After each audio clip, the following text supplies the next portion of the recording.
Je suis Grimond Ekem, seigneur de Montaigne, deuxième du nom. Je suis retiré pour mes vieux jours sur mes terres du diocèse de Périgueux. Mais c'est à Bordeaux que j'ai vécu. Le calme de ma campagne me ramène souvent vers l'effervescence de la ville.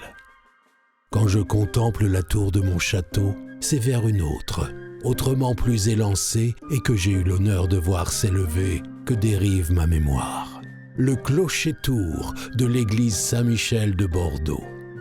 Un ouvrage extraordinaire dont la construction a accompagné une large part de ma vie d'homme.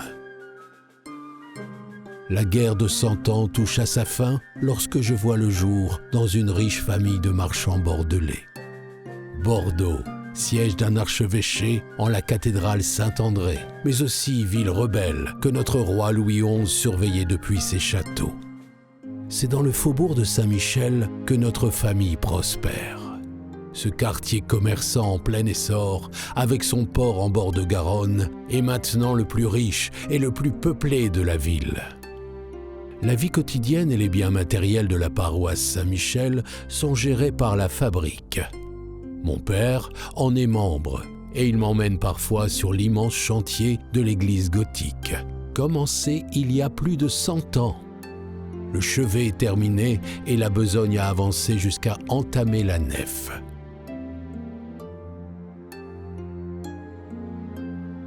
Mais une nouvelle prouesse repose à présent sur les épaules de maître Jean Lebas.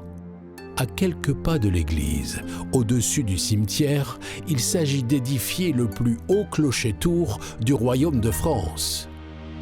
Dépassant les 300 pieds, plus qu'aucun autre, il incarnera sa principale fonction, accompagner vers les cieux les âmes des morts ensevelis à ses pieds.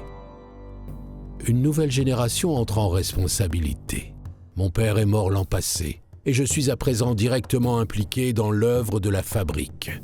Maître Jean de Lebas prend lui aussi cette année le relais de son père à la conduite du chantier. Il le seconde déjà sur d'autres ouvrages dans la région et sa compétence est confirmée. Nous avons tant à faire pour mener à bien l'église et son clocher. La construction de la tour, démarrée il y a 7 ans, est bien engagée. Les ouvriers ont d'abord ancré dans le sol 6 arches massives avant de commencer à monter la tour. Mon engagement dans la fabrique est à présent entier. Je suis responsable de sa bonne gestion humaine et financière et j'observe quotidiennement le chantier. La tour est maintenant achevée et on amorce la partie haute de l'édifice, sa flèche. Harry Abalo, le maître charpentier, prévoit d'abord 30 jours de travail pour remonter l'échafaudage. Au fur et à mesure que l'ouvrage s'élève, il n'est plus possible de travailler en hauteur l'hiver et les structures sont démontées quand le froid arrive. L'activité de ces derniers mois s'est donc réduite à quelques tailles de blocs que Maître Lebas a sélectionné lui-même dans les carrières du Tourne. Enfin, la flèche s'achève et sa croix est scellée au sommet. L'activité a été intense cette année, les comptes le montrent. 9 maçons embauchés sur le chantier, assistés de plusieurs manœuvres pour acheminer les matériaux au sommet. On ne peut plus passer les matériaux par l'intérieur car le diamètre de l'ouvrage est devenu trop étroit. Cela concerne les pierres, mais aussi tout le métal qui renforce la flèche contre le vent. Cette flèche est autant une œuvre de fer que de pierre. Le chantier est loin d'être terminé. Nombre de choses restent à installer plus bas. Les planchers, les cloches, sans compter que la mise en œuvre de l'église reprend de plus belle. Mais l'achèvement de la flèche marque une étape et une prouesse.